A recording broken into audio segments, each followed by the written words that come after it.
चलिए जैन दोस्तों, welcome again. और लास्ट क्लास में हमने सेक्शन 131, 133, 133B और 133A ये सब वीडियोस में जो 3-4 वीडियोस मैंने अपलोड करे उस सब में हमने कवर अप करा। और लास्ट वीडियोस में हमने सर्वे से रिलेटेड बातें करी, सेक्शन 133A। और मैंने ये बोला था कि इसके बाद हम स्टार्ट करेंगे, सर्वे के बाद हम स्टार्ट करेंगे सर्च एंड सीजर का टॉपिक, सेक्शन 132।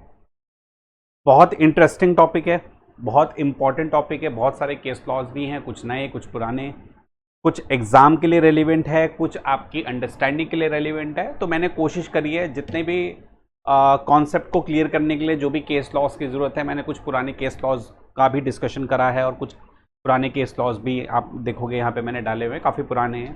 हो सकता है आपके एग्ज़ाम के लिए रेलिवेंट ना हो, लेकिन कॉन्सेप्ट को बिल्ड करने के लिए वो ज़रूरी है। तो सारा डिस्कशन करेंगे एक एक करके।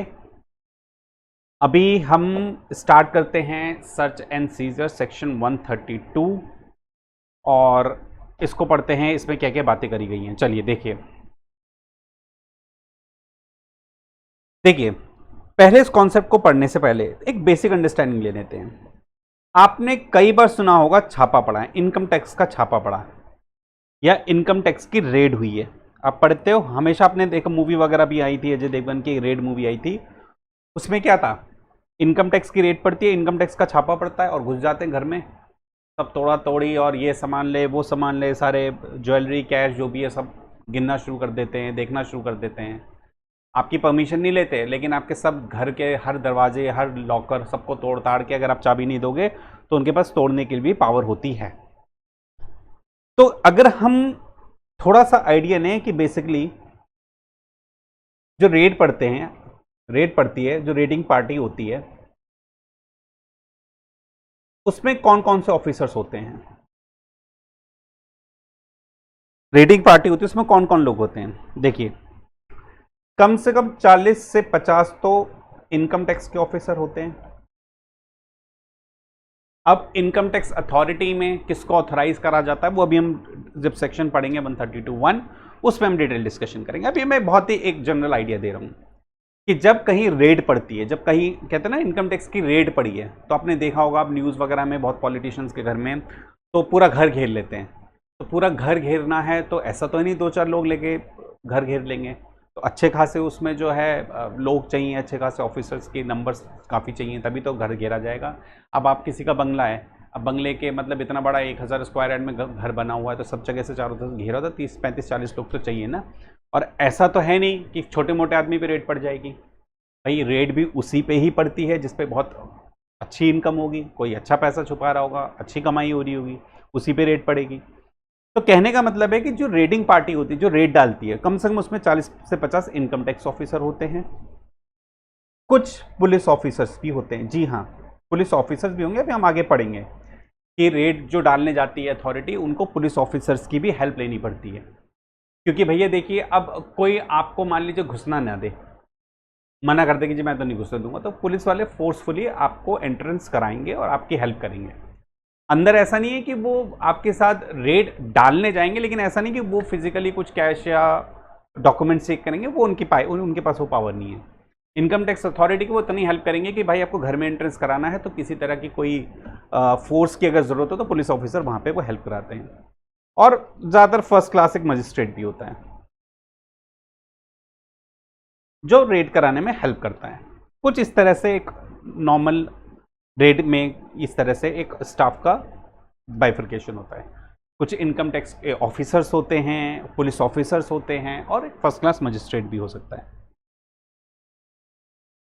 अब ये जो रेड होती है ये ना बहुत कॉन्फिडेंशियल होती है। रेड कॉन्फिडेंशियल होती है। ऐसा नहीं है कि पहले ढिंडोरा पीट देंगे कि भैया हम आपके घर छापा मारने आ रहे हैं, किसी को नहीं पता होता। जो इनकम टैक्स के ऑफिसर जो रेड मारने जाते हैं सिर्फ उन्हें ही पता है, और उन्हें भी कुछ टाइम, कुछ देर, कुछ घंटे पहले ही बताते हैं कि भैया हमें इस फलाना जगह पे रेड मारने जाना है। और बाकी किसी को कुछ नहीं पता होता कहाँ पर रेड होगी। जो इन सीनियर ऑफिसर होते हैं, जो अथॉरिटी दे रहे हैं, जिनके पास परमिशन है रेड डालने की, उनको ही पता होता है कि सब हमें कहाँ रेड डालनी है, क्योंकि वारंट वगैरह पहले इशू कराना पड़ता है। लेकिन बाकी पूरी टीम को नहीं पता होता कहाँ रेड डालने जा रहे हैं, वो 2-4 घंटे जो भी उनका टाइम पीरियड होता है उसमें उन्हें बताया जाता है भाई यहाँ हम जा रहे हैं रेड डालने। तो बहुत कॉन्फिडेंशियली होती है और काफ़ी एक्सपेंसिव भी होती है, खर्चा भी इसमें काफ़ी होता है। खर्चा क्या होता है भाई, गाड़ियाँ चाहिए, पुलिस फोर्स चाहिए, दुनिया भर का तामझाम मैनेज करना पड़ता है।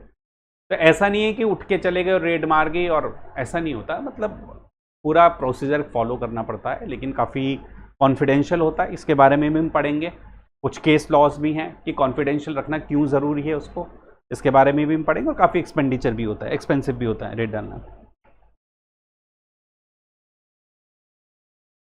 अब ये तो एक बहुत जनरल टर्म में बातें हो गई कि जैसे हम देखिए, मैं मतलब बहुत जनरल टर्म में बातें कर रहा हूँ, मैं भी सेक्शन से रिलेटेड कुछ बात नहीं कर रहा हूँ। सेक्शन 132 में क्या लिखा है उसमें तो हम डिटेल डिस्कशन करेंगे। मेरा फोकस पहले ये है कि आपको थोड़ा सा एक आइडिया दे दूँ कि रेड होती है, सर्च एंड सीजर जब होता है, तो जो हमने भी मूवीज़ वगैरह में या कहीं सीरियल्स में या कहीं किसी से सुना है कि भैया छापा पड़ गया, तो उसमें एक बैकग्राउंड में हल्का सा क्रिएट करने की कोशिश कर रहा हूँ आप कि साहब रेड होती है तो क्या क्या चीज़ें होती है, बहुत सारे ऑफिसर्स होते हैं, पुलिस फोर्स भी होती है, कुछ मजिस्ट्रेट भी हो सकते हैं, पता नहीं होता, बस आ जाते हैं, आ धमक देते हैं, छत से कूद जाते हैं, गेट से कूद जाते हैं, जहाँ मर्जी से उनको जगह मिलती है घुस जाते हैं और आपसे जो भी सामान होगा सब आपसे छीन लेंगे, अपने कब्जे में ले लेंगे, लॉकर तोड़ देंगे, सब कुछ करेंगे, सोना चांदी पैसा डॉक्यूमेंट जो भी आपके पास अवेलेबल होगा। एक मूवी थी, मुझे उस मूवी का ध्यान याद नहीं आ रहा, वो रजनीकांत की मूवी थी, उसमें भी कुछ ऐसे ही था, वो रेड डलती है, उनके घर में घुस जाते हैं और जितने भी डॉक्यूमेंट्स होते हैं, फॉरेन एक्सचेंज का होता है, फॉरेन में कोई प्रॉपर्टी होती है उसके डॉक्यूमेंट होते हैं, जो भी पैसा वैसा होता है वो सब, और कुछ पैसा वो कुछ अपना जो है उसमें जो नेगेटिव रोल में वो अपने किसी फार्म हाउस वगैरह पे भिजवाते, कुछ इस तरह से बातें होती हैं। तो ये एक मतलब एक बेसिक सा बैकग्राउंड है। लेकिन अब सेक्शन 132 हम जरा देखते हैं उसमें क्या क्या बातें लिखी हुई हैं। देखिए सेक्शन 132 सबसे पहले बात किस बारे में करेगा कि भैया किसके पास अथॉरिटी है रेड डालने की। भाई सबसे पहले बात तो यही होनी चाहिए ना कि रेड डालने की अथॉरिटी किसके पास है। पहली बात है कि रेड के अंदर ना बहुत ज्यादा वाइड पावर है, बहुत वाइड पावर है। हमने जब सेक्शन 133A पढ़ा था उसमें हमने कहा था कि सब अगर आप सेक्शन 133A में कंप्लाई नहीं करते एसएससी तो आपको सेक्शन 131 में सम्मन इशू कर दिया जाएगा। अगर आप उसका भी कोई जवाब नहीं देते हो तो आप पे सेक्शन 132 की सर्च एंड सीजर की प्रोसीडिंग करी जाएगी। अब सर्च एंड सीजर की प्रोसीडिंग करने का मतलब यह है कि अथॉरिटी के पास बहुत स्ट्रांग पावर है, बहुत वाइड पावर है। अब वो आपसे कुछ पूछेंगे पाछेंगे नहीं, अब तो बस घुस जाएंगे, ताले तोड़ देंगे, डॉक्यूमेंट इकट्ठा करेंगे, जो उनके हाथ लगेगा सब सीज कर लेंगे, सब कुछ सीज कर सकते हैं वो। जबकि सर्वे में थोड़ी रिस्ट्रिक्शन थी, सर्वे में थोड़ी रिस्ट्रिक्शन थी, लेकिन यहां पे कोई रिस्ट्रिक्शन नहीं है। तो सर्च एंड सीजर के अंदर सेक्शन 132 के अंदर अथॉरिटी के पास काफी वाइड पावर है। अब कहते हैं कि authorities empower to issue authorisation. कौन सी अथॉरिटी है जिनको ऑथराइजेशन मतलब सर्च वारंट इशू करने की अथॉरिटी है। Search and seizure can be authorise by. अब देखिए मैंने जैसा कहा कि सर्च एंड सीजर में बहुत वाइड पावर है और काफी मतलब खर्चा वाला काम होता है, बहुत सारे ऑफिसर्स होते हैं, पुलिस फोर्स होती है, उसकी परमिशन लेनी पड़ती है, बहुत सारी फॉर्मेलिटीज होती हैं। तो क्या किसी छोटे मोटे को पावर दे दी, किसी बड़े अधिकारी को पावर देनी चाहिए? भाई बड़े लोगों को पावर देनी चाहिए। तो यहां पे लिखा है search and seizure can be authorise by principal director of general. ठीक बात है, प्रिंसिपल डायरेक्टर जनरल है, क्या डायरेक्टर जनरल भी होगा? बिल्कुल। अच्छा, प्रिंसिपल डायरेक्टर इसको भी है, डायरेक्टर इसको भी है। अब मैंने कहा कि principal director general, director general, principal director, director, इनके साथ साथ मेरे प्रिंसिपल कमिश्नर वाली लाइन चलेगी ना, principal commissioner of income tax, principal chief commissioner, chief commissioner, principal commissioner, commissioner. ठीक है, तो यहां पर देखो, आप अगर देखोगे यहां पर जो पावर दे रखी है ना, काफी हाई लेवल के रैंक के ऑफिसर्स को पावर दे रखी है। यहां पर काफी हाई रैंक के ऑफिसर्स को पावर दे रखी है। लेकिन आगे हम देखेंगे कि however the said operations can be authorised. देखिए ऑथराइज मतलब ये सर्च वारंट इशू करेंगे, ये लोग ये ऑथराइज करेंगे मतलब सर्च वारंट इशू करेंगे। लेकिन क्या ऐसा पॉसिबल है कि ये लोग अवेलेबल नहीं है और इनके अलावा किसी और को भी पावर दे दी जाए? बिल्कुल ऐसा हुआ था। बहुत सारे, ऐसा बहुत पहले की बात है कि बहुत सारे लोग जितने भी ये सीनियर लेवल के लोग हैं मोस्टली छुट्टी पे थे, किसी वजह से कुछ छुट्टी उट्टी पड़ी थी, लॉन्ग वीकेंड था, आधे से ज्यादा लोग छुट्टी पे निकल गए और रेड मारनी थी। तो वहां पर अमेंडमेंट की देखिए कि साहब ये जितने लोग हैं ना, principal director general, director general, chief commissioner, commissioner, principal chief commissioner, इनके पास तो पावर है, लेकिन हमें कुछ और एडिशनल अधिकारी को, रैंक ऑफिसर्स को भी पावर देनी चाहिए, अगर उनको बोर्ड ने एम्पावर्ड कर दिया है। कि the said operation can be authorise by additional director of income tax. एक second, additional director of income tax या additional commissioner of income tax या joint director of income tax या joint commissioner of income tax if they are empowered by the board. अगर board इनको empower करा है, additional director, additional commissioner, joint director, joint commissioner, तो ये लोग भी सर्च वारंट मतलब ऑथराइजेशन कर सकते हैं, मतलब ऑथराइज कर सकते हैं, मतलब सर्च वारंट इशू कर सकते हैं। अच्छा, अब ये तो है ऑथराइजिंग ऑफिसर। कौन कौन ऑथराइजिंग ऑफिसर है? जो प्रिंसिपल चीफ कमिश्नर है, डायरेक्टर है, प्रिंसिपल डायरेक्टर है, डायरेक्टर जनरल है, कमिश्नर है। इन लोगों को तो भैया एक्ट में कहा है कि भैया ये लोग ऑथराइज कर सकते हैं। इसके अलावा अगर बोर्ड ने एम्पावर दिया किसको, इसको एडिशनल डायरेक्टर को, एडिशनल कमिश्नर को, जॉइंट डायरेक्टर को, जॉइंट कमिश्नर को, और इनको बोर्ड एम्पावर करता है, तो ये लोग ऑथराइज कर सकते हैं, मतलब सर्च वारंट इशू कर सकते हैं, ऑथराइज कर सकते हैं, सर्च वारंट इशू कर सकते हैं उस असेसी के अगेंस्ट में जिनके लिए किसने बोला है सर्च वारंट इशू करने के लिए। ये तो ऑथराइजिंग ऑफिसर हो गए। देखिए यहां पे लिखे ना, principal director general, director general, principal director, director, principal chief commissioner, principal commissioner और कमिश्नर। यहां पे additional director, additional commissioner, joint director, joint commissioner if empowered by the board. ये तो है मेरे ऑथराइजिंग ऑफिसर, मतलब ये ऑथराइज कर रहे हैं। किसको ऑथराइज कर रहे हैं? अपने सबऑर्डिनेट्स को, कि जाओ भैया तुम वहां पर रेड डालो, ये लो हमारी तरफ से सर्च वारंट, ये लो हमारी तरफ से सर्च। अब किसको ऑथराइज करेंगे? ऑथराइजिंग ऑफिसर किसको ऑथराइज कर रहे हैं? ये वाली जो पहली वाली कैटेगरी है, ये वाली कैटेगरी है, जो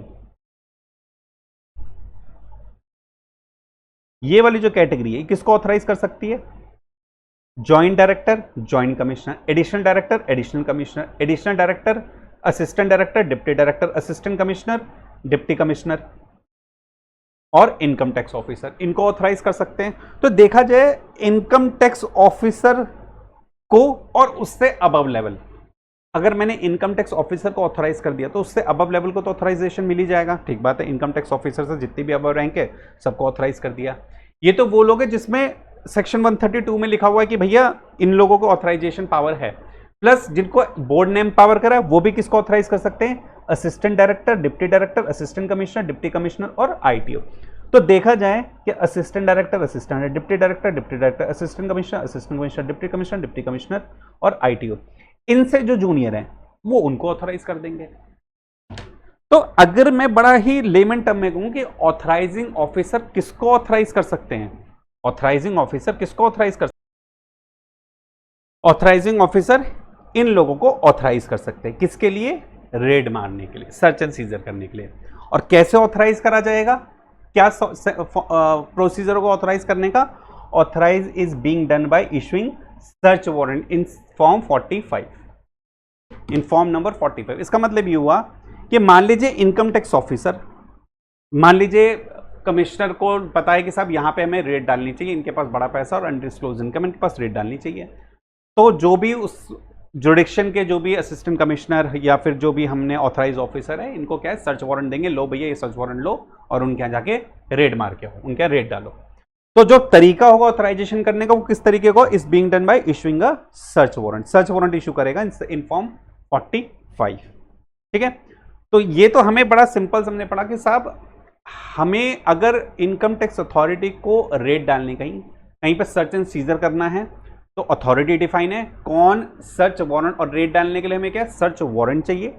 सर्च वारंट कौन इशू करेगा? ये वाली अथॉरिटी सर्च वारंट इशू करेगी। किसको इशू करेगी? ऑथराइज्ड ऑफिसर को। ये जाके आगे रेट डालेंगे। ठीक है, ठीक बात है। अब ये तो हो गया हमारे ऑथराइजेशन की बात। अब जरा हम आगे चलते, देखिए अब ये जो सेक्शन पार्ट है ना, ये बेसिकली सेक्शन 132(1) के अंदर ये सब कवर है। ये जो पार्ट है ना, ये आपका बहुत इंपॉर्टेंट पार्ट है। इसमें कुछ पुराने, जैसे मैंने कहा था, कुछ पुराने केस लॉस के वगैरह के भी मैं बारे में बातें करूंगा। ये पार्ट आपका काफी इंपॉर्टेंट पार्ट है, ABC clause of section 132(1) clause ABC। अब देखिए क्या कहता है, कहता है कि मान लीजिए जो अधिकारी हैं, जो ऑफिसर जो ऑथराइजेशन कर रहे हैं, मतलब जो सर्च वारंट इशू कर रहे हैं, उस सर्च वारंट किस बेस पे इशू करेंगे? यहां पर पूरी बात इस बेस पे, यही डिस्कशन होना है। इस वाले पार्ट में पूरा डिस्कशन ये होना है कि जो ऑथराइजेशन है, जो ऑथराइजेशन ऑफिसर हैं, जो ऑथराइजिंग ऑफिसर हैं, वो किस बेस पे सर्च वारंट इशू करेंगे, ऑथराइज्ड ऑफिसर को किस बेस पे सर्च वारंट इशू करेंगे। मतलब अगर प्रिंसिपल डायरेक्टर जनरल या डायरेक्टर जनरल किस बेस पे ऑथराइज ऑफिसर को सर्च वारंट इशू करेंगे, उसका कहता है कि भैया यहां पे देखो बड़ी सिंपल सी बात है, अगर उस कमिश्नर को मान लीजिए प्रिंसिपल डायरेक्टर जनरल या director general search warrant issue कर रहा है, तो यहां पर उसकी बात करते हैं कि अगर डायरेक्टर जनरल को ऐसा लगता है, अगर डायरेक्टर जनरल को ऐसा लगता है या उसके पास कोई ऐसी इंफॉर्मेशन अवेलेबल है किसी एसएससी के बारे में, उसके पास कोई इंफॉर्मेशन अवेलेबल है किसी एसएससी के बारे में कि भैया उसके पास अनडिस्क्लोज इनकम है, बड़ा मनी ज्वेलरी है और पैसा है, कुछ डॉक्यूमेंट्स है, या उसको लगता है कि भैया उसके पास कोई ब्लैक मनी है या अनटैक्स जिसको ऐसा पैसा जिस पर उसने टैक्स नहीं दिया है, अगर उस प्रिंसिपल डायरेक्टर या जो भी ऑथराइजिंग ऑफिसर को लगता है तो भैया वो सर्च वारंट अपनी इंफॉर्मेशन के बेस पे इशू कर सकता है, अगर उसको ऐसा लगता है तो। इसलिए यहां पे वर्ड लिखा है रीजन टू बिलीव। अगर उसको ऐसा लगता है, अगर उसको ये भरोसा है, अगर उसको भरोसा है कि भैया उसके पास कुछ ऐसी इंफॉर्मेशन है, कुछ ऐसे डॉक्यूमेंट्स हैं, कुछ ऐसा पैसा है जो अनडिस्क्लोज्ड है, जिस पर टैक्स नहीं दिया है, उसके पास अगर ये इंफॉर्मेशन है, किसके पास, ऑथराइजिंग ऑफिसर के पास, तो वो सर्च वारंट इशू कर सकता है। तो such authorisation could take place, such authorisation मतलब इशू वारंट किया जाएगा, कब किया जाएगा, could take place if the authorising officer, कौन सा ऑथराइजिंग ऑफिसर, हमारे ये प्रिंसिपल डायरेक्टर जनरल, बड़े लोग, ऑथराइजिंग ऑफिसर ये वाले बड़े लोग, ऑथराइजिंग ऑफिसर बड़े लोग, अगर ऑथराइजिंग ऑफिसर को उसके पास ये रीजन टू बिलीव है, उसके पास इस बात का पुख्ता सबूत है, या उसके पास कोई इस बात का मानता है, उसके पास कोई रीजन है इस बात को मानने का, on that basis of information in his position, उसके पास जो इंफॉर्मेशन अवेलेबल है। देखिए मैं फिर बता रहा हूं यहां पे क्यों मैं जोर दे रहा हूं, इसमें हम बहुत और अलग अलग बातें पढ़ेंगे। अगर उसके पास ये इंफॉर्मेशन अवेलेबल है, अगर उस ऑथराइजिंग ऑफिसर के पास ऐसी इंफॉर्मेशन कुछ अवेलेबल है, तो उस इंफॉर्मेशन के बेस पे वो सर्च वारंट इशू कर सकता है। इसका मतलब ये हुआ कि एक्चुअल में उस एसएससी के पास अनडिस्क्लोज इनकम है या नहीं है, हम यहां पर मैटर नहीं करता, यहां पे मैटर करता है ऑथराइजिंग ऑफिसर के पास वो इंफॉर्मेशन है या नहीं है, ये मैटर करता है।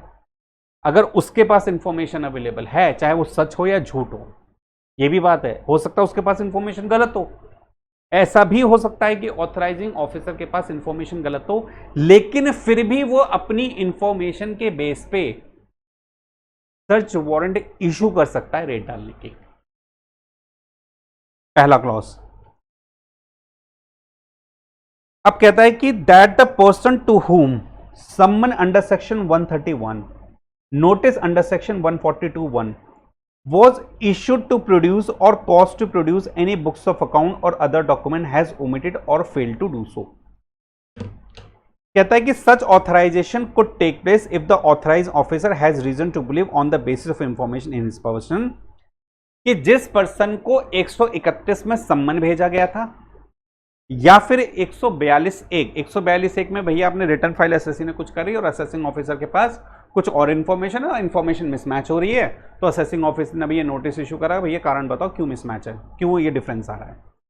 तो 131 में सम्मन इशू करा था जिस एसएससी को, या 142 में नोटिस दिया था, उस एसएससी ने कोई बुक्स ऑफ अकाउंट प्रोड्यूस नहीं करे, वॉज इश्यूड टू प्रोड्यूस और cost to produce any books of account और अदर डॉक्यूमेंट हैज ओमिटेड, या तो भूल गया या फेल हो गया। अब देखिए साहब, मैंने बताया था ना 131 में सर्वे में आपका जो नेक्स्ट प्रोसीडिंग होती है वो फिर सर्च एंड सीजर की होती है। तो कहता है कि हमने जिस एसएससी को 131 में नोटिस इशू करा था, या जिस एसएससी को 142(1) में नोटिस इशू करा था कि भैया अपनी बुक्स ऑफ अकाउंट लेके आइए हमारे पास, वो एसएससी बुक्स ऑफ अकाउंट लेके नहीं आया और उसने मना कर दिया, भाई मैं नहीं लेके आया, भूल गया, कुछ भी रीजन, लेकिन हमारे पास वो लेके नहीं आया। अगर ऐसा रीजन रहा है तो ऑथराइजिंग ऑफिसर उस एसएससी के अगेंस्ट में जो बुक्स ऑफ अकाउंट नहीं लेके आया है और जिस पर 131 और 142 या 142 में नोटिस ऑलरेडी सर्व हो चुका है। जरा ध्यान देना यहां पर बात को कि जो पहली क्लॉज है ना, पहली क्लॉज में सेक्शन 131 और सेक्शन 142(1) के तहत पहले ही नोटिस इशू किया जा चुका है। नोटिस इशू होने के बावजूद उस एसएससी ने कोई रिस्पॉन्स नहीं दिया, तो ऑथराइजिंग ऑफिसर के पास पावर है सेक्शन 132 में सर्च वारंट इशू कर दे उसके अगेंस्ट में। ठीक है, तो पहली जो क्लॉज है उसमें ऑलरेडी दो नोटिस इशू, दो में से कोई एक नोटिस है, दोनों इशू, जो भी जैसा भी केस हो, लेकिन नोटिस इशू हो चुके हैं ऑलरेडी। सेकंड क्लॉज इंटरेस्टिंग है। सेकंड क्लॉज कहता है कि दैट द पर्सन टू हुम अ सम्मन और अ नोटिस अफोर्सेड, मतलब 131 का 131 का सम्मन या 142 का नोटिस हैज बीन और might be issued will not or would not produce or cause to be produced any books of account or other document which will be useful or relevant for any proceeding under the Income Tax Act 1961। इसका मतलब क्या कह रहा है? दूसरा clause देखिए, बड़ा बहुत ज्यादा मुझे लगता है इस पर पावर दे दी अथॉरिटी को। दूसरा क्लॉज कहता है कि भैया ऐसा पर्सन जिसको सेक्शन 131 में सम्मन या सेक्शन 142(1) में नोटिस इशू किया जाता, ये इशू किया गया है या इशू किया जाता, तो वो बुक्स ऑफ अकाउंट प्रोड्यूस नहीं करी है, या ऐसा होता कि वो बुक्स ऑफ अकाउंट नहीं प्रोड्यूस करता। मतलब यहां पे ये कहता है कि ऑथराइजिंग ऑफिसर अपनी अजम्पशन ले रहा है कि भैया अगर हम उसको नोटिस इशू करते भी ना, तो भी वो बुक्स ऑफ अकाउंट लेके नहीं आता। पहले वाली क्लॉज में नोटिस इशू हुआ है और एक्चुअल में एसएससी बुक्स ऑफ अकाउंट लेके नहीं आया है, ओमिटेड हो गया या फेल हो गया। सेकंड क्लॉज में उन्होंने कह रहा है कि हम अगर नोटिस इशू करते तो भी एसएससी बुक्स ऑफ अकाउंट लेके नहीं आता, ये अज्यूम कर रहा है वो। तो यहां देखिए कितना वाइड पावर अथॉरिटी के पास कि अपनी अजम्पशन के बेसिस पे भी सर्च एंड सीजर कर सकते हैं। विल नॉट और वुड नॉट प्रोड्यूस, वो प्रोड्यूस नहीं करता। अगर हम नोटिस इशू करते तो प्रोड्यूस नहीं करता, नोटिस इशू किया है तो उसने प्रोड्यूस नहीं करा, तो चलिए ठीक है, पहले क्लॉज में आ गया। वो कह रहा है अगर हम उसको नोटिस इशू देते भी ना तो भी वो नहीं लेके आता, हम ये अज्यूम कर रहे हैं, और इस अजम्पशन के बेस पे ही हम सर्च वारंट इशू कर दिया। प्रोड्यूस और cost to produce any books of account document which will be useful relevant for any person under income tax. will not be or would not produce or cause to produce any books of account or other document which will be useful or relevant to any proceeding under the Income Tax Act। अब इससे related एक बहुत interesting case बताता हूं। देखिए case क्या है।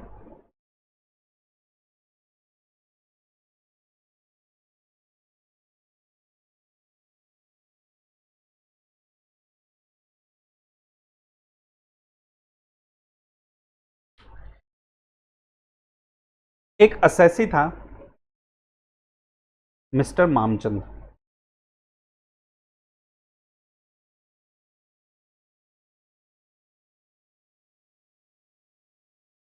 Mamchand,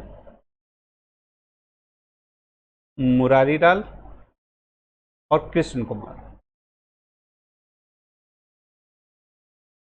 Krishna Kumar basically Mamchand का बेटा है, सन है इसका। और इन तीनों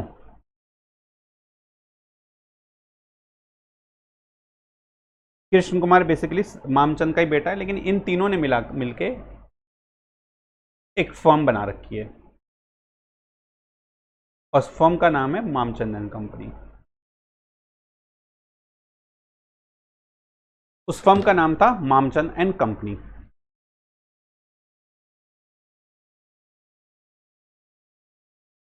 केस के फैक्ट्स ये हैं, एक फर्म थी मामचंद कंपनी जिसमें मामचंद, मुरारीलाल और कृष्ण कुमार 3 पार्टनर थे। इस फर्म ने असेसमेंट ईयर 1963 और 64 तक का असेसमेंट इसका कंप्लीट था।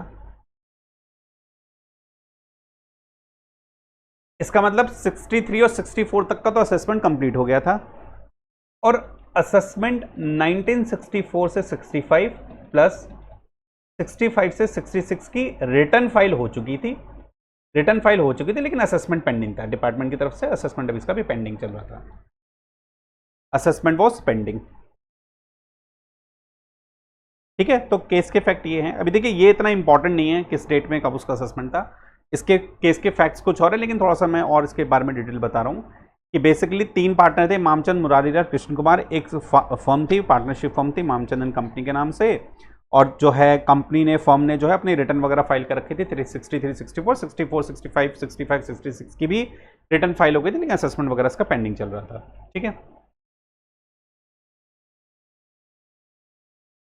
30 जनवरी 1967 को कमिश्नर ऑफ इनकम टैक्स ने 2 वारंट इशू करे।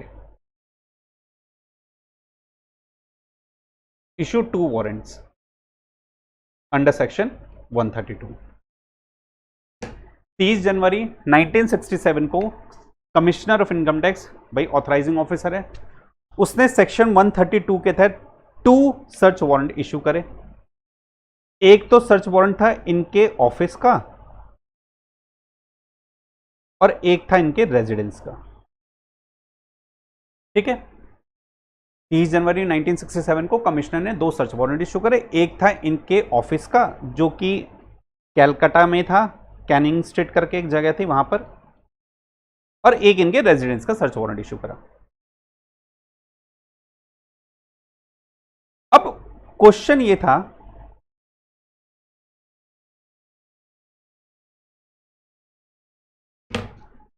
था कि साहब असेसी कहते हैं, मामचंद साहब कहते हैं, सर मुझे एक बात बताइए आप,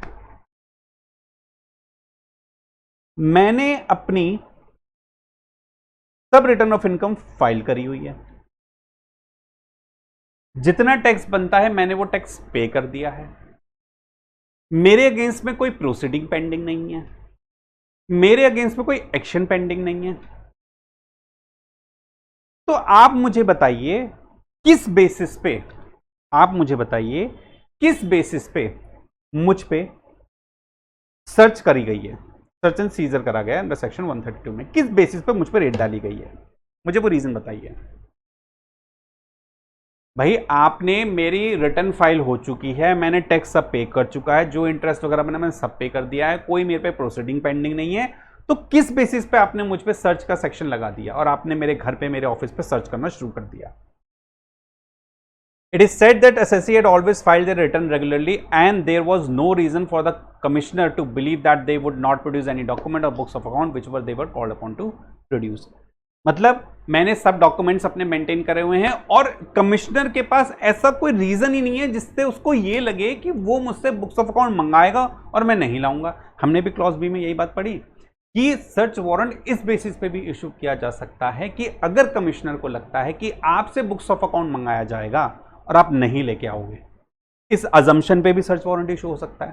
तो एसएससी ने बोला कि ऐसे क्यों लग रहा है कमिश्नर को कि भैया मुझसे वो बुक्स ऑफ अकाउंट मंगाएगा और मैं नहीं लेके आऊंगा, ऐसा क्यों लग रहा है, इसका रीजन मुझे बताइए। भाई ये तो बड़ी मुश्किल की बात है कि भाई अब कमिश्नर ने जब सर्च वारंट इशू करा है तो भैया उसके दिमाग में कुछ ना कुछ तो बात रही होगी कि उसने सर्च वारंट क्यों इशू करा है, कुछ ना कुछ तो रीजन रहा होगा ना सर्च वारंट इशू करने का।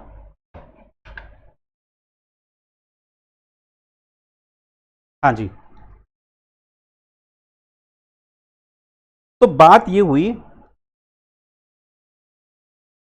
कमिश्नर ने बोला कि भैया मेरे पास जो इनके अगेंस्ट में, मेरे पास, मैं मानता हूं, कमिश्नर ने क्या जवाब दिया, मैं मानता हूं कि एसएससी के अगेंस्ट में कोई प्रोसीडिंग पेंडिंग नहीं है, एसएससी के अगेंस्ट में कोई टैक्स पेंडिंग नहीं है, एसएससी के अगेंस्ट में उन्होंने सब अपनी रिटर्न फाइल करी हुई है, लेकिन कमिश्नर की एलिगेशन थी कि साहब वो ना कुछ डॉक्यूमेंट फोर्ज करते हैं और कुछ उन्होंने स्टैम्प्स, सील्स फोर्ज्ड करी हुई हैं। और कोर्ट ने कहा साहब अगर कमिश्नर को लगता है कि उन्होंने कुछ डॉक्यूमेंट फोर्ज करे हैं या उन्होंने कुछ स्टैम्प्स या सील फोर्ज करी है तो ये ना एक बहुत सीरियस मैटर है। कोर्ट ने कहा ये बहुत सीरियस मैटर है, हम मानते हैं एसएससी के अगेंस्ट में बाकी कोई प्रोसीडिंग पेंडिंग नहीं है, सब कुछ फिट फाइन चल रहा है, कोई दिक्कत नहीं है एसएससी के अगेंस्ट में। लेकिन कमिश्नर ने अपने एफिडेविट जो फाइल करा है उस एफिडेविट में उसने मेंशन करा है कि भैया एसएससी कुछ डॉक्यूमेंट फोर्ज करता है या कुछ उसने सील वगैरह फोर्ज करी हुई है और ये बहुत एक सीरियस मैटर है, इसको हम इग्नोर नहीं कर सकते। कमिश्नर ने जो एफिडेविट फाइल करा था वो शायद 5 जून 1967 को एफिडेविट फाइल करा था, उसने इस इंफॉर्मेशन, उसने अपने एफिडेविट में बोला कि साहब एक कंपनी है East India Jute and Hessian Exchange Limited, इस कंपनी पे आरोप है कि इसने अपनी कुछ सेल को मैनिपुलेट करा है, कुछ अपने फोर्ज लॉसेस दिखाए हुए हैं, बोगस लॉसेस दिखाए हुए हैं, जिससे इन्होंने अपने प्रॉफिट को कम करके टैक्स इवेजन करा है। और इस कंपनी का मेंबर है मामचंद एंड कंपनी।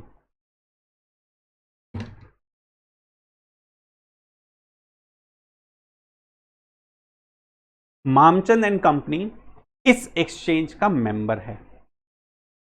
और कमिश्नर ने बोला कि साहब हमारे डिपार्टमेंट में मुझे भी कुछ अपने इनकम टैक्स ऑफिसर से ये इंफॉर्मेशन रिसीव हुई है कि साहब इन्होंने जो रिटर्न फाइल करी है या उन्होंने जो भी इंफॉर्मेशन प्रोवाइड कराई है वो डाउटफुल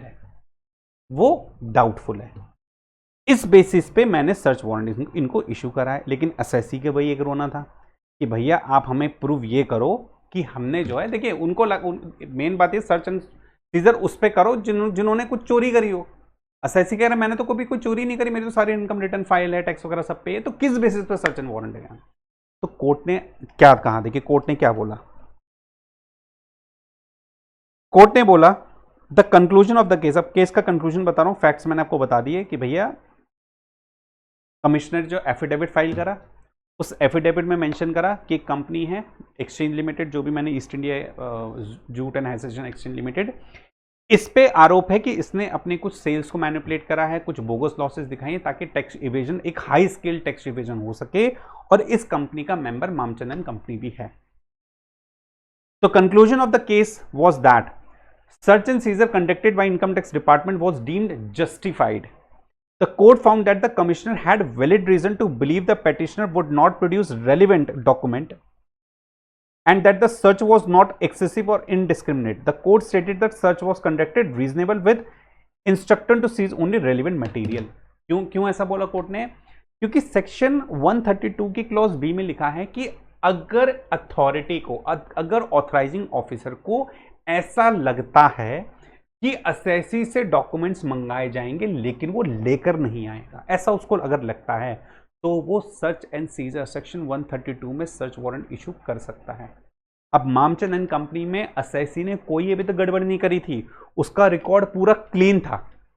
मामचंद एंड कंपनी में भी एसएससी ने कोई गड़बड़ नहीं करी थी, उसका रिकॉर्ड बिल्कुल क्लीन था। लेकिन कोर्ट ने कहा कि भैया कमिश्नर के पास ऐसे वैलिड रीजन हैं जिस रीजन से ऐसा उसको लगता है कि भैया अगर डॉक्यूमेंट मंगाए जाएंगे तो मामचंद कंपनी डॉक्यूमेंट नहीं प्रोड्यूस करेंगे। और अगर उसके पास ये फैक्ट, इस बात को साबित कर रहा है वो कि भैया वहां पर एक्सचेंज उसका मेंबर था, वहां पे फ्रॉड करा है, इनका भी कुछ लेना देना है, अगर उसने अपनी बात को प्रूव कर दिया है तो उसके पास रीजन टू बिलीव है, वो सर्च वारंट इशू कर सकता है। और एसएससी मामचंद को भगा दिया कि भैया आपकी जो है पिटीशन डिसमिस हो गई है, कमिश्नर ने जो काम करा है बिल्कुल सही करा है, वो आपको सर्च वारंट इशू कर सकता है। ठीक है, तो ये अजम्पशन के बेस पे भी सर्च वारंट इशू हो सकता है। अजम्पशन इन द सेंस कि अगर उसको ऐसा लग रहा है और उसके पास वैलिड रीजन है इस बात को मानने के कि भैया बुक्स मंगाऊंगा नहीं लेके आएगा, तो भी सर्च वारंट इशू हो सकता है। पहले और दूसरे क्लॉज में, पहले क्लॉज में सम्मन इशू हुआ है, 142 का नोटिस इशू हुआ है, लेकिन दूसरी वाली क्लॉज में ना सम्मन इशू हुआ ना 142 का नोटिस इशू हुआ। अजम्पशन है कि भैया अगर इशू करेंगे तो नहीं आएगा ये, या नहीं बुक्स ऑफ अकाउंट, ये हम मान रहे हैं और हमारे पास रीजन टू बिलीव ऐसा मानने का, जैसे भी हमने मामचंद में देखा, तो सर्च वारंट इशू हो सकता है। थर्ड पॉइंट देखते हैं, that a person is in possession of any valuable article thing including money, bullion और ज्वेलरी, कि अगर कोई पर्सन पोजेशन में है of any valuable article thing including money, bullion और ज्वेलरी रिप्रेजेंटिंग आइदर होली और partly income of property which has not been disclose और would not be disclose by such person for the income tax purpose. कोई person के पास money, Boolean, jewellery या कुछ ऐसा valuable article है जो उसकी प्रॉपर्टी होली या पार्टली है, जिसने डिस्क्लोज नहीं करी या जो डिस्क्लोज नहीं करेगा, फिर वही बात है ना, हैज नॉट बीन डिस्क्लोज और would not be disclose by such person, कि हम मान रहे हैं कि भैया उसके पास है और वो डिस्क्लोज नहीं करेगा, हम तब भी सर्च वारंट इशू कर सकते हैं। उसके पास a person that is in a possession, जिसके पास पोजेशन में है bullion, jewellery, money, valuable article, उसने डिस्क्लोज या तो नहीं करी है, लेकिन हम कह रहे हैं उसके पास है, लेकिन हमें पता है आगे वो डिस्क्लोज नहीं करेगा, अपनी रिटर्न में नहीं दिखाएगा आगे जो फाइल होने वाली है, हम सर्च वारंट इशू कर रहे हैं। तो ऐसी उसके पास इंफॉर्मेशन है कि भैया हम ये मान के, उसके पास वैलिड रीजन है, मैं फिर बता रहा हूं रीजन टू बिलीव है। और रीजन टू बिलीव किस बेसिस पे? उसके पास जो इन्फॉर्मेशन है। मामचंदन कंपनी में भी मैंने एक बात बोली थी कि कमिश्नर ने जो एफिडेविट फाइल करा, उस एफिडेविट में उसने मेंशन करा कि मुझे इनके अपने इनकम टैक्स ऑफिसर से भी इंफॉर्मेशन मिली है कि उसने जो रिटर्न फाइल करी है वो डाउटफुल है, उसमें जो इंफॉर्मेशन प्रोवाइड करी वो डाउटफुल है, तो उस बेसिस पे मैंने सर्च वारंट इश्यू करा। थर्ड वाले पॉइंट में कह रहा हूं कि मनी, बुलियन, ज्वेलरी है वो डिस्क्लोज नहीं करेगा, या उसने डिस्क्लोज नहीं करेगा, दोनों केस में हम सर्च वारंट इशू करेंगे। क्या सी वाली क्लॉज में कोई नोटिस इशू हुआ? नहीं। बी में कोई नोटिस इशू हुआ? नहीं। ए में हम पहले नोटिस इशू कर चुके थे। बी और सी में कमिश्नर के ऊपर है कि अगर उसके पास रीजन टू बिलीव है तो सर्च वारंट इशू कर सकता है। इसमें एक केस देखिए, इसमें एसआईसी थे एक रमेश चंद्र करके,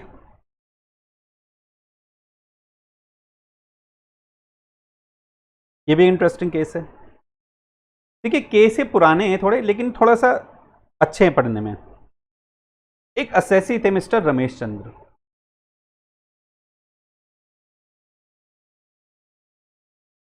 ये बढ़िया अपनी गाड़ी में मस्त मौसम का मजा लेते हुए घूम फिर रहे थे, गाड़ी से इतने जा रहे थे कहीं, मौसम सुहावना था, इन्हें भी बड़ा मजा आ रहा था। इनके पास गाड़ी में कुछ पैसे थे और वो पैसे की अमाउंट थी 1,61,000, कुछ बिजनेस डॉक्यूमेंट थे।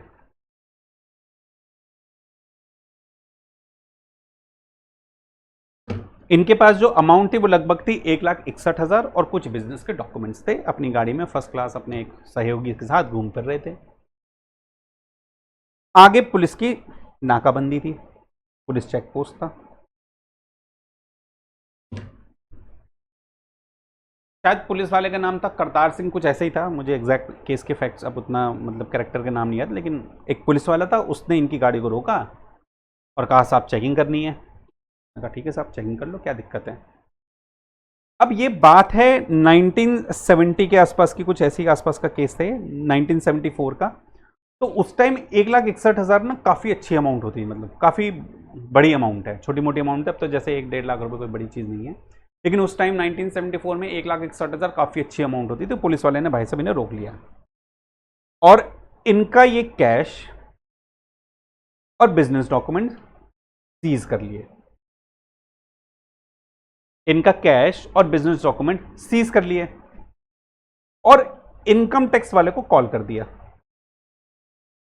इनकम टैक्स में कॉल करने कि भैया ऐसे ऐसे हमें एक रमेश चंद्र नाम के व्यक्ति मिले हैं, इनके पास जो है 1,61,000 का कैश और कुछ बिजनेस डॉक्यूमेंट मिले हैं, हमने उसका अपने पास उठाकर रख लिया, आप फटाफट से आ जाओ, आप फटाफट से आ जाओ। अब इतनी बात पता चल के क्या करा अथॉरिटी ने, इनकम टैक्स अथॉरिटी ने इनके घर पे रेड डाल दी, ऑफिस घर पे रेड डाल दी।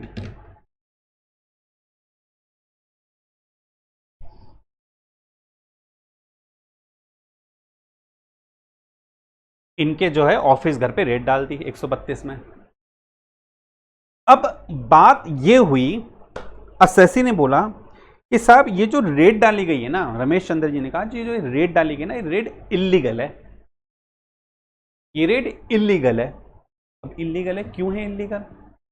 भैया आपके पास 1,61,000 रुपये मिले हैं, आपके पास बिजनेस डॉक्यूमेंट मिले हैं, इल्लीगल कैसे? कमिश्नर ने बोला भैया इनके सर कोर्ट में केस पहुंचा, जज साहब को बोला जज साहब इनके पास पैसा मिला है 1,61,000 रुपये कैश, उस टाइम मतलब काफ़ी बड़ी अमाउंट थी, और बिजनेस डॉक्यूमेंट मिले हैं कुछ ये।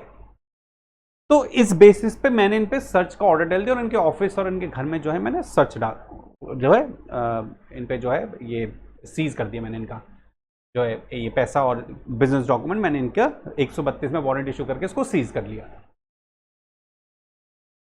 अब यहां पर बात ये थी असेसी ने बड़ा वैलिड पॉइंट बोला, रमेश चंद्र जी ने बोला, देखिए उनकी बात सुनी, कितनी वैलिड बात बोली उसने बोला कि साहब आपने 132 में सर्च के तहत, इस 32 की पावर के तहत आपने मेरे 161 और मुझ पे सर्च वारंट इशू करके 161 और ये जो डॉक्यूमेंट वगैरह सीज करने का मेरे पे ऑर्डर दे दिया, और आपने मेरे घर वगैरह जो है सर्च वगैरह रेड वगैरह मार दी। अब मुझे अब एक बात बताइए, जो चीज मेरी पहले से ही सीज हो चुकी है, 1,61,000 प्लस बिजनेस डॉक्यूमेंट, ये किसने सीज करे थे? पुलिस ने सीज कर रखा था। जो चीज मेरी पहले से ही सीज हो चुकी है, जिसका मेरे पास जो चीज अवेलेबल ही नहीं है, अब उसके अगेंस्ट में सेक्शन 132 में सर्च एंड सीजर की कैसे पावर यूज कर सकते हो? क्योंकि सर्च एंड सीजर की पावर यूज आप तब करते हैं ना जब मेरे पास, मैं इसके पोजीशन में होता, that a person is in position, money, jewellery, valuable article, मैं तो इसके पोजीशन में ही नहीं हूं, मेरी चीज तो ऑलरेडी किसी दूसरी अथॉरिटी ने सीज कर रखी है, तो आप किस बेसिस पे सर्च वारंट इशू कर रहे हो? कोर्ट ने बोला, ये क्या नाम था इनका, रमेश चंद्र, कोर्ट ने बोला रमेश चंद्र बात एकदम सही बोल रहे हैं, कोर्ट ने बोला रमेश चंद्र बात एकदम ठीक बोल रहे हैं। The conclusion of the case was that search and seizure warrant issued under section 132 of the income tax act were illegal because the search and seizure warrant were issued in the name of Ramesh Chandar and he was in fact not in the possession of either the currency note or the business document या business account। हाँ जी, तो court ने बोला कि साहब जो चीज उसके पोजीशन में है ही नहीं, जो चीज असेसी के पोजीशन में है ही नहीं, आप उसको कैसे सीज कर सकते हो? तो जो seizure, search and seizure warrant were issued in the name of Ramesh Chandra and he was not in the position of either the currency note और अकाउंट, इसलिए ये सर्च वारंट इलीगल साबित कर दिया कोर्ट ने। Punjab and Haryana high court का एक case है, ठीक है जी। अच्छा, अब और बातें सुनिए, अब और बातें सुनिए।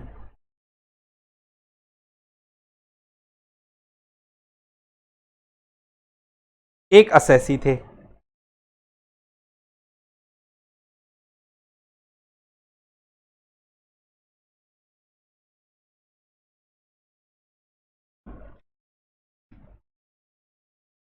असेसी का नाम था साउदर्न हर्बल्स लिमिटेड, कंपनी थी साउदर्न हर्बल्स लिमिटेड, ठीक है। कंपनी फॉर्म हुई थी 1984 में एज अ प्राइवेट लिमिटेड और 1988 में ये पब्लिक लिमिटेड बन गई थी। मैं आपको बहुत ही मेजर फैक्ट्स बता रहा हूं, तो केस तो बहुत लंबा था लेकिन इसके क्रक्स क्या थे मैं उसके बारे में बात कर रहा हूं। कंपनी बेसिकली किस बिजनेस में थी? कंपनी बेसिकली बनाती थी एंटी कैंसर और एंटी हाइपर टेंशन के ड्रग्स बनाती थी, दवाई बनाती थी फ्रॉम हर्बल प्लांट्स,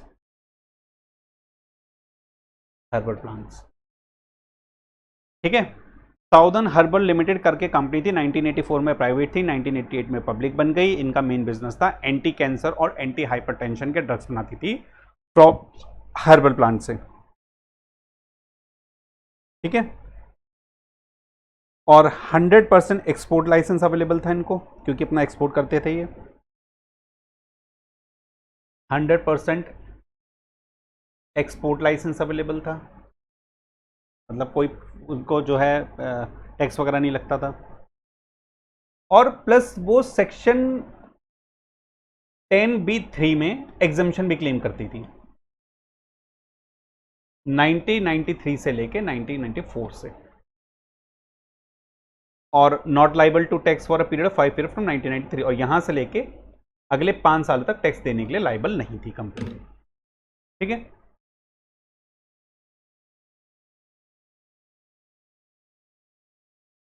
केस क्या था कि साहब साउदर्न हर्बल जो कि एंटी कैंसर और एंटी हाइपरटेंशन के हर्बल प्लांट से दवाई बनाती थी और पूरा एक्सपोर्ट करती थी, अपनी जो है एग्जाम्पशन क्लेम करता था सेक्शन 10B3 में 93 94 से 5 साल तक के लिए उसको टैक्स वगैरह पे नहीं करना पड़ता था। उनके यहां सर्च एंड सीजर हो गया, सेक्शन 132 में वारंटी इशू हो गया। अब असेसी कहता है कि साहब आपने किस बेसिस पे मेरे पे जो है वारंटी इशू कर दिया, आप मुझे उसके रीजन बताओ, मुझे सर्च वारंट की कॉपी दीजिए और मुझे रीजन बताइए कमिश्नर कि आपने किस बेसिस पे मुझ पर सर्च करा है। मुझे आप सर्च की कॉपी दीजिए, आप मुझे सर्च की कॉपी दीजिए और मुझे कारण बताइए, रीजन बताइए किस बेसिस पे आपने सर्च करा है, मुझे वो रीजन बताइए। अब क्वेश्चन ये आता है, क्या असेसी बात सही बोल रहा है? साउदर्न हर्बल्स लिमिटेड सही बात बोल रहे हैं, इन्हें एक वारंट की कॉपी चाहिए और जो ये रीजन मांग रहे हैं कमिश्नर से फॉर ऑथराइजिंग सच सर्च, इन्हें वो रीजन बताने चाहिए कमिश्नर को। ये क्या कमिश्नर की ड्यूटी है कि भाई उनके रीजन बताइए और सर्च की कॉपी दीजिए? क्या ऐसा करना जरूरी है कमिश्नर को सर्च की कॉपी देना और प्रॉपर रीजन बताना? Explanation, the reason to believe as recorded by income tax authority shall not be disclosed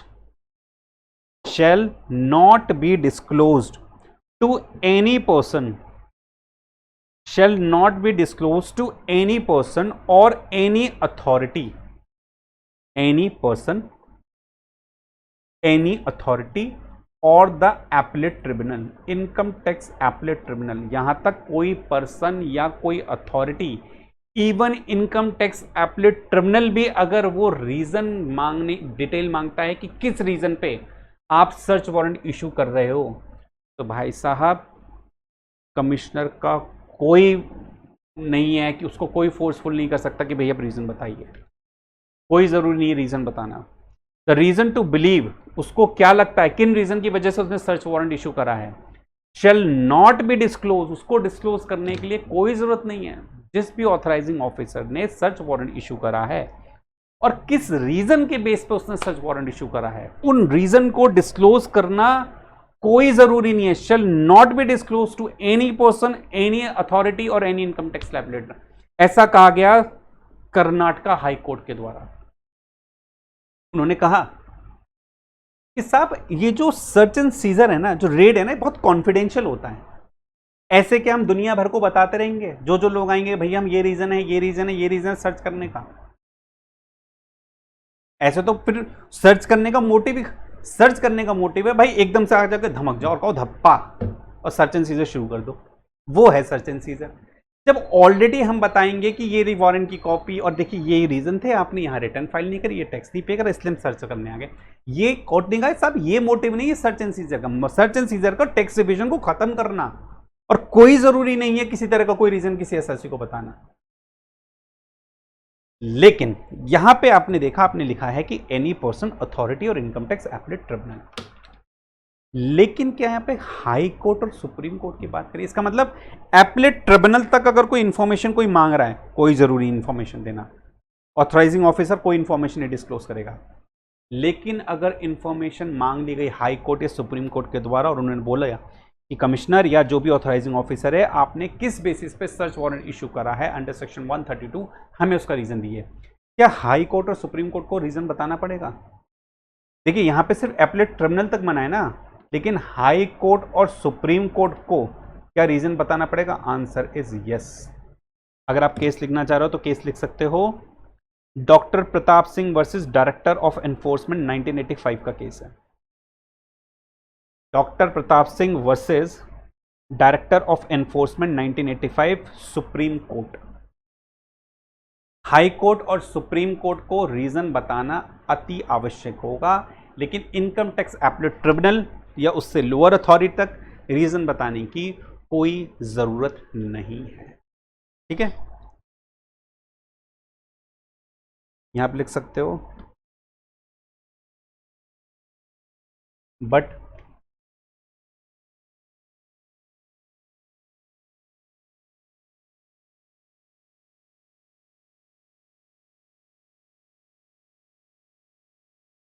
high court, supreme court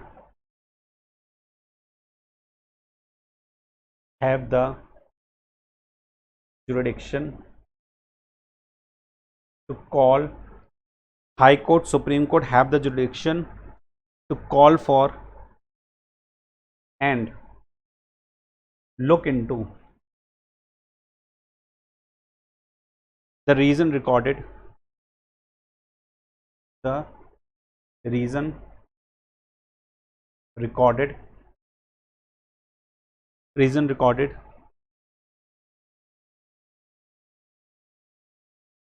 for issue of search warrant. But the High Court, Supreme Court have the jurisdiction to call for and look into the reason recorded for issue of search warrant. Case लिखना लिख सकते हैं doctor Pratap Singh versus director of enforcement,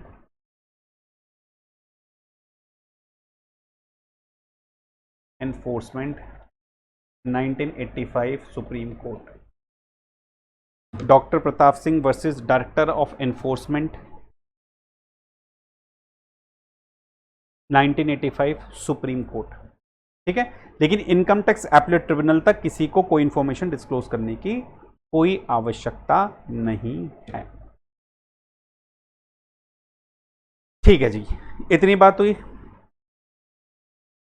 अच्छा, आगे पे एक बात है, एक और केस लीजिए.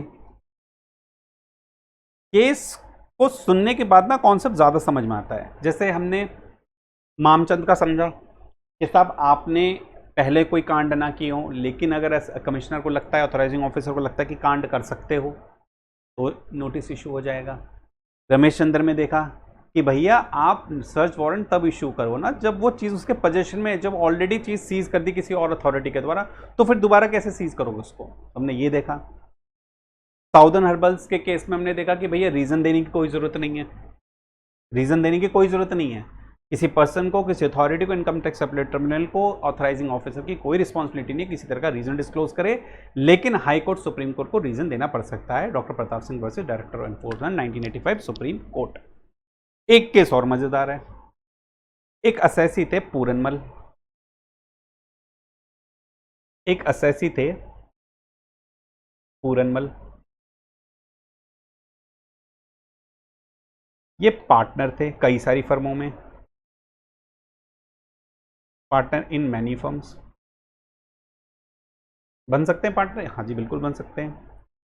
कुछ फर्म बॉम्बे में थी और कुछ फर्म दिल्ली में थी. पूरनमल पार्टनर थे कई सारी फर्मों में, कुछ फर्म बॉम्बे में थी, कुछ फर्म दिल्ली में थी. इनका जो रेजिडेंस था वो था कमला नगर दिल्ली. कमला नगर दिल्ली में इनका रेजिडेंस था. और इनका जो ऑफिस था, जो दिल्ली में ऑफिस, दिल्ली वाली पार्टनर फर्म का जो ऑफिस था वो था आसफ अली रोड पे दिल्ली. ठीक है, कमला नगर में इनका घर था और इनका आसफ अली रोड पे इनका ऑफिस था दिल्ली में, जो दिल्ली वाला एड्रेस था. बाकी बॉम्बे में अलग था. इनके यहां सर्च हुई, इनके यहां सर्च कंडक्ट हुई 15 और 16 अक्टूबर 1971 को. पुरानी बात है. और 15 तारीख को, ये तो इनके दिल्ली वाले उसमें सर्च कंडक्ट हुई, और 15 तारीख को ही इनके बॉम्बे वाले ऑफिस में सर्च कंडक्ट हुई. 15-16 को इनके घर और ऑफिस में सर्च कंडक्ट हुई, और 15 तारीख को इनके बॉम्बे में भी इनके ऑफिस में सर्च कंडक्ट हुई. जब इनके दिल्ली में रेजिडेंस में सर्च कंडक्ट हुई तब मिस्टर पूरनमल बॉम्बे में थे. ठीक है, देखिए फैक्ट्स मैं बता रहा हूं जो एक्चुअल फैक्ट्स थे. पूरनमल एक असेसी थे, कई सारी फर्मों में पार्टनर थे. कुछ फर्म बॉम्बे में थी, कुछ फर्म दिल्ली में थी. दिल्ली के कमला नगर में इनका रेजिडेंस था और दिल्ली के असफ अली रोड पे इनका ऑफिस था, और कुछ बॉम्बे में इनके ऑफिस थे, वहां पर थे. तो ये 15 और 16 अक्टूबर 1971 को इनके दिल्ली में घर में, दिल्ली के घर में, दिल्ली के ऑफिस में और 15 तारीख को इनके बॉम्बे के ऑफिस में सर्च कंडक्ट हुई। जब इनके घर में सर्च कंडक्ट हुई तो मिस्टर पूरनमल साहब बॉम्बे में थे 15 तारीख को, 15-16 को जो भी था वो अपने बॉम्बे में थे। जब इनके घर में सर्च कंडक्ट हुई 15-16 को, तो इनके घर में इनकी वाइफ, 2 सन, इनके फादर, ये 3 लोग मौजूद थे। जब मिस्टर पूरनमल के घर, मलिक जी के घर में सर्च कंडक्ट हुई तो इनके घर में इनकी वाइफ, इनके 2 लड़के और इनके फादर थे। फादर इनके पैरालाइज थे, फादर इनके पैरालाइसिस थे।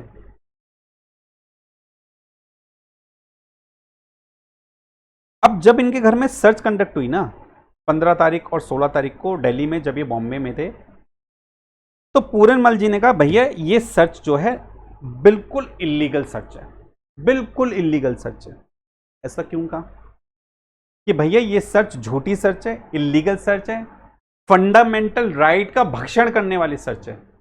इसने तो मेरे फंडामेंटल राइट भी नहीं खत्म कर दिए सर्च ने। तो उसने कहा कि साहब मैं बॉम्बे में हूं, मेरे घर पे सर्च कर दी इन्होंने, रेड डाल दी, मेरे घर में मेरी बीवी है, मेरे 2 छोटे मासूम बच्चे हैं, मेरे पिताजी हैं जो कि पैरालाइसिस हैं।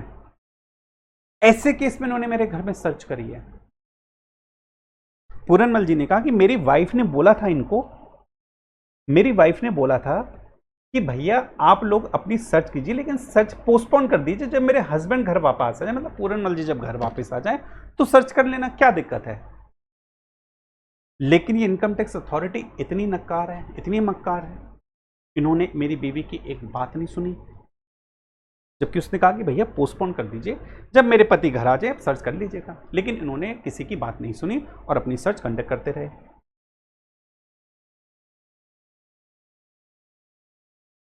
पूरनमल जी ने कहा कि साहब मेरी बीवी ने कहा पोस्टपोन करो, तब भी पोस्टपोन नहीं करा। मेरी बीवी ने कहा कि मुझे सर्च वारंट ऑथराइजेशन के बारे में मुझे बताया भी नहीं गई कि सर्च वारंट इन्होंने इशू करवा लिया, और मुझे बताया भी नहीं कि भाई सर्च वारंट आ रहा है, हम आपके घर में रेड करें, मुझे कुछ नहीं बताया इन लोगों ने। ऐसे थोड़ा ना होता, ये कुछ सर्च करने का तरीका थोड़ा ना। मैं जिस टाइम घर पे नहीं, आप कैसे मेरे घर में सर्च कर सकते हो, ये तो बहुत गलत बात है। और क्या बातें बोली और देखते हैं। बोला कि साहब मेरे फादर पैरालिसिस थे, इन्होंने उनकी भी बात नहीं सुनी। मेरे बच्चों के छोटे छोटे बॉक्सेस थे, उस तक के पैसे निकाल के सीज कर दिए। मेरे बच्चों के गुल्लक के पैसे सीज कर दिए। मेरी बीवी की सारी ज्वेलरी सीज कर दी, और तो और मेरी मां की ज्वेलरी सीज कर ली, जो मां मेरी 6 साल पहले मर चुकी है, उसकी भी ज्वेलरी सीज कर दी इन्होंने। सुबह 8 बजे से लेकर दिन के 3 बजे तक सर्च कर रहे हैं, और फिर 4 बजे फिर शुरू कर दी सर्च करने। ये क्या तरीका है साहब, ये क्या तरीका है सर्च करने का, ये क्या तरीका है सर्च करने का। ऐसे थोड़ा ना होता है।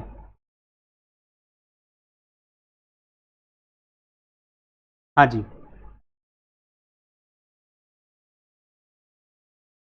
तो बड़ा बहसबाजी हुई इसमें कि साहब ये तो बहुत ही जो है गलत तरीका है, वाइफ अकेली हैं, 2 छोटे बच्चे हैं, फादर पैरालिसिस हैं, माँ की भी ज्वेलरी ले गए, बच्चों के गुल्लक से पैसे ले गए, मैं घर पे भी नहीं हूँ, सब सच सीज कर दी। ये क्या तरीका है सीज करने का, ये तो बड़ा इलीगल है, ऐसे नहीं होना चाहिए, बहुत इरेगुलरिटीज है।